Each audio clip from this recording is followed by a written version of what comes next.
ترانہ ملک کی آزادی کا آؤ سناتے ہیں، غلامی سے ہوئے آزاد ہم کیسے بتاتے ہیں۔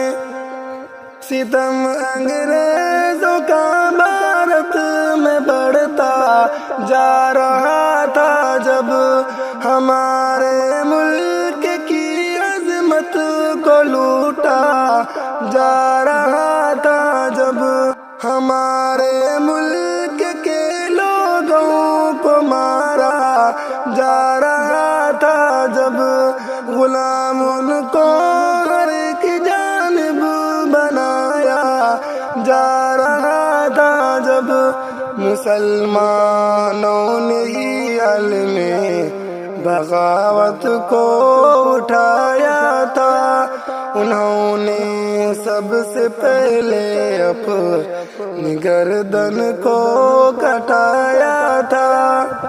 مسلمانوں نے آزاد کیے، روح پھونکی تھی، غلامی سہنے والوں میں عجب سی جان ڈالی تھی۔ جہاد فرض اس بھارت میں یہ فتویٰ نکالا تھا، جو انگریزوں سے ڈرتے تھے انہیں بر کر سنبھالا تھا۔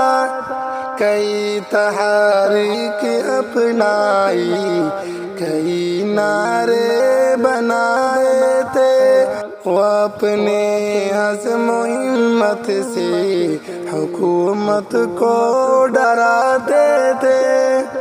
مسلمانوں کے ساتھ اہل وطن بھی مل گئے، آخر سبھی مل کر کے انگریزی حکومت سے لڑے، آخر گئی جانے ہزاروں، پھر بھی مت والے نہ گھبرائے، ہمیشہ ہر گھڑی ڈٹ کر کے انگریزوں سے ٹکرائے۔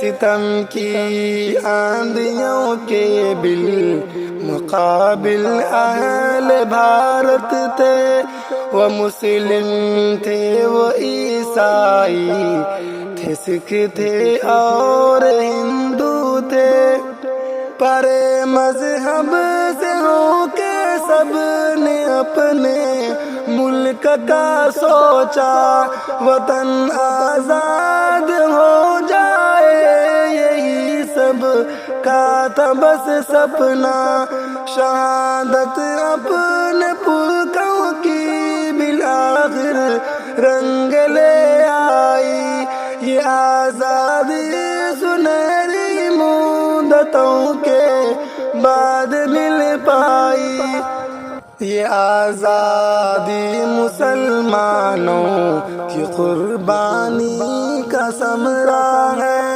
مگر کچھ لوگ کہتے ہیں کہ بھارت صرف اپنا ہے۔ مسلمانوں کو کہاں کر غیر بھارت میں ستاتے ہیں، ہمیشہ ہر گھڑی ظلم و ستم کر کے ڈراتے ہیں۔ دعا ہے یا الہی ملک میں امن و امان، ہمارا حق ہے جو شاکر یہاں ہم کو وہ مل جائے۔ دعا ہے یا الہی ملک میں امن و امان آئے، ہمارا حق ہے جو شاکر یہاں ہم کو وہ مل جائے۔